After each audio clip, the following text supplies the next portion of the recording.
আসসালামু আলাইকুম। আমরা বর্তমানে অবস্থান করছি গাজীপুর ওপেন ইউনিভার্সিটির ক্যাম্পাসে। আজকে জুমার দিনে জুমার নামাজ আদায় করার জন্য ওপেন ইউনিভার্সিটির ক্যাম্পাসের ভেতরে বাইতুল্লাহ ঘরে নামাজ আদায় করার জন্য আসলাম। এজন্য আল্লাহর কাছে শুকরিয়া ও কৃতজ্ঞতা জ্ঞাপন করছি, আলহামদুলিল্লাহ। তো এইখানে অনেক স্মার্টনেট অনুষদ ভবন রয়েছে। তো এখানকার যে আবাসিক মনোরম পরিবেশ তা আমার হৃদয়টাকে শীতল করলো। তো এই ওপেন ইউনিভার্সিটির পাশে রয়েছে এনইউ অথরিটি অর্থাৎ ন্যাশনাল ইউনিভার্সিটি অর্থাৎ জাতীয় বিশ্ববিদ্যালয় প্রাণকেন্দ্র ও জিএসটি এর পাশে রয়েছে। জিএসটির আন্ডারে যে ইসলামিক বিশ্ববিদ্যালয় সেটাও এর পাশে রয়েছে। তো কয়েক একর জমিতে এই ওপেন ইউনিভার্সিটি অবস্থিত।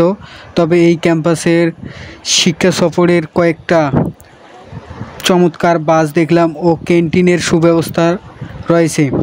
অনেক ফ্লোয়ার্স দেখলাম। আল্লাহ তার বান্দার কারুকার্যের কত সুন্দর তা ওপেন ইউনিভার্সিটি আসলেই আপনারা দেখতে পাবেন। তো সর্বোপরি আমরা জুমার নামাজ আদায় শেষ করতে পেলাম, আলহামদুলিল্লাহ। দেখা হবে অন্য কোনো ট্রাভেলে। আল্লাহ হাফেজ।